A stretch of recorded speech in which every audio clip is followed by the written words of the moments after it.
Hello, my name is Philip Totaro. I'm the founder and CEO of market research firm IntelStor. Welcome to your weekly dose of truth to power.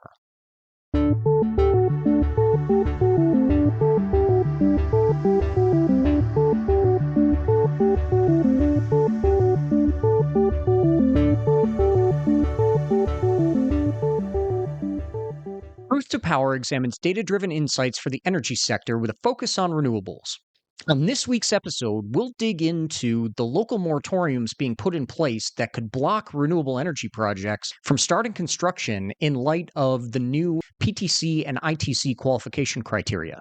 A few episodes ago, I talked about the ongoing challenge which the renewable energy industry faces engaging in project development in an increasingly hostile political environment here in the USA. Specifically, the fact that counties, townships, and even some states have deliberately put roadblocks in place to prevent project development. More concerningly is the fact that this goes unchecked by our industry trade associations and lobby groups. They're too focused on the politics of Washington, D.C. to recognize that regardless of federal policy, we can't build projects when there's a moratorium at the state or local level. 15 years ago, we had more influential grassroots networks in the USA which could handle local opposition, but those have faced funding cuts or outright abandonment because contributors to lobby groups today only want them to focus on tax credits because it's how they generate extra revenue.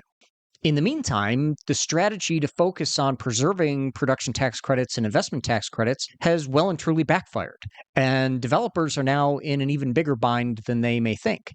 The Sabin Center at Columbia Law School in New York released an update to their annual report cataloging the counties and townships in the USA which have moratoriums or other opposition against renewable energy project development.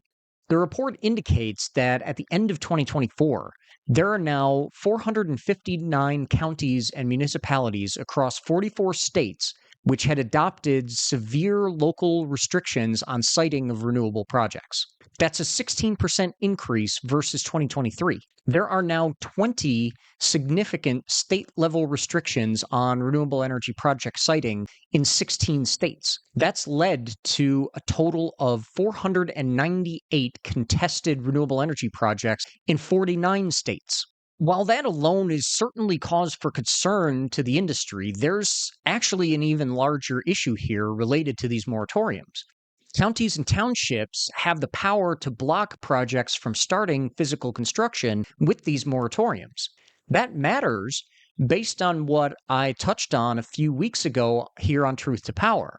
The proposed changes to the start of construction requirements will likely require physical work on a project site to commence, in addition to the safe harbor requirement for power generation equipment in order to qualify for the production tax credits or investment tax credits.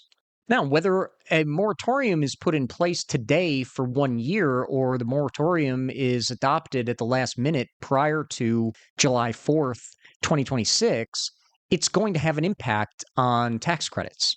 While the current IRS rules for qualification of the production tax credits and investment tax credits allows for safe harbor to benefit from a 4-year window to actually get the project installed and commissioned, some counties, such as Crawford County in Arkansas, have adopted a 5-year moratorium. Something like that's going to necessarily preclude anything that's been safe harbored from getting built. And that duration excludes any project from being able to meet any kind of construction requirements necessary for the safe harbor which the developer claimed to serve as the basis for their tax credits once the IRS rules are changed. Under the likely changes to the IRS rules that I highlighted a few weeks ago, the start of construction qualification is likely to now combine the safe harbor requirement and the physical works requirements together. And if that occurs and the physical works are prevented from taking place due to a moratorium that's put in place after the IRS rules changes have been adopted, but before July 4th, 2026, projects will not be able to claim tax credits unless they had previously qualified with safe harbor under the old IRS rules.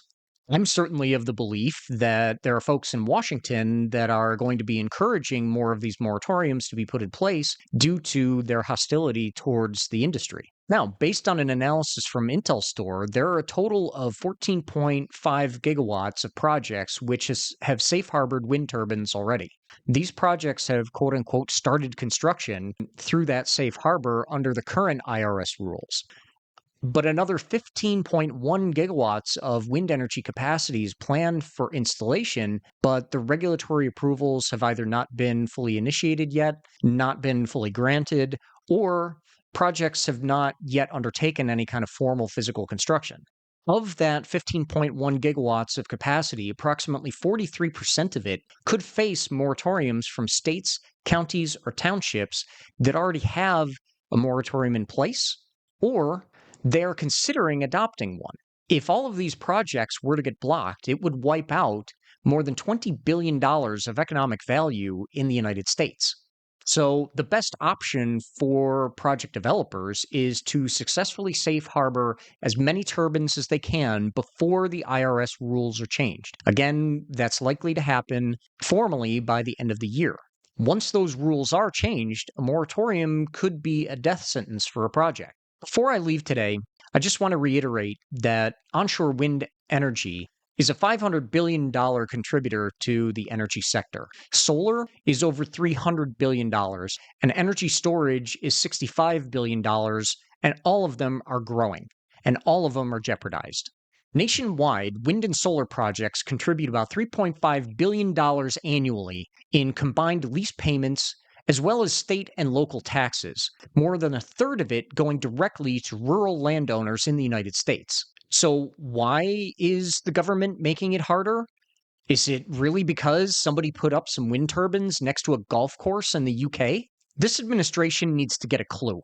You don't get to paint yourselves as pro-business when you actively destroy what has the potential to be a multi-trillion-dollar renewable energy industry by thinking that more expensive forms of power generation are still the best way to go. We won't let you stop this industry, and I'm going to make sure, through this show and through any means I have at my disposal, the American people are informed about who caused this economic devastation. Thank you for joining me this week.